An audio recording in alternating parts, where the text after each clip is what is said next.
हम जब भी किसी शादी विवाह में जाते हैं तो हम सोचते हैं हम जितना ज्यादा उस फंक्शन को एंजॉय कर सके उतना अच्छा।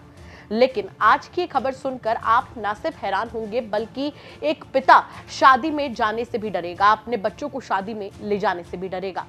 नमस्कार, स्वागत है आपका यूपी तक में। मैं हूं आपके साथ गौरांशी श्रीवास्तव। आप देख रहे हैं हमारा खास कार्यक्रम द बिग क्राइम स्टोरी।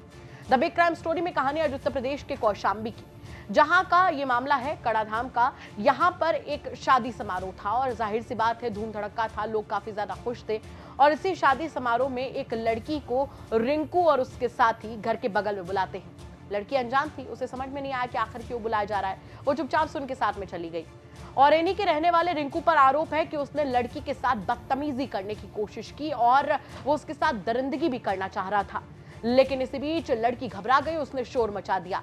अब जाहिर सी बात है कि घर की शादी थी, शादी ब्याह का माहौल था, तो ऐसे में लोग चौकन्ना हो गए। उसकी आवाज सुनकर एकदम से दहल गए कि आखिर हुआ क्या, लड़की की चिल्लाने की आवाज क्यों आई। जब वो वहां पर पहुंचे तो रिंकू, जो कि इस वारदात को अंजाम देने की फिराक में था, उसके दो साथी थे, वो तो भाग गए, लेकिन रिंकू पकड़ा गया, जिसके बाद उसे काफी ज्यादा पीटा गया और उसके बाद पुलिस के हवाले कर दिया गया। लड़की के पिता हैरान है कि आखिर उनकी बेटी के साथ अगर समय पर लोग नहीं पहुंचते तो क्या कुछ हो सकता था। पूरे मामले पर पुलिस क्या कुछ बता रही, चलिए वो भी सुनवा देते हैं आपको। मुकदमा लिखा गया है कड़ाधाम थाना क्षेत्र में। क्या पूरा मामला है? देखिए, थाना कड़ाधाम में एक छेड़खानी से संबंधित एक तहरीर प्राप्त हुई थी। उस तहरीर के आधार पर थाना कड़ाधाम में सुसंगत धाराओं में मुकदमा पंजीकृत कर लिया गया है।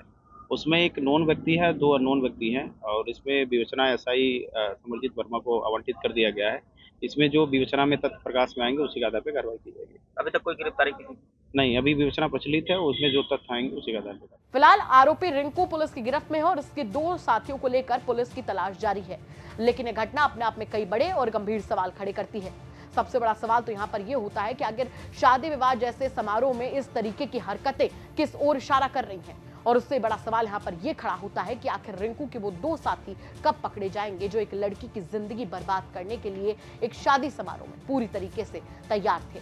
इन तमाम सवालों के साथ आपको छोड़कर जा रहे हैं। साथ ही आपसे भी कहना चाहेंगे कि अगर आपके आसपास के इलाके में कोई ऐसी बड़ी घटना होती है जो कि क्राइम की एक बड़ी खबर बन सकती है तो हमें कमेंट करके जरूर बताइएगा। हम उसकी तह तक जाएंगे, उसके बाद में उससे खबर के तौर पर आप तक जरूर पहुंचाएंगे। नमस्कार।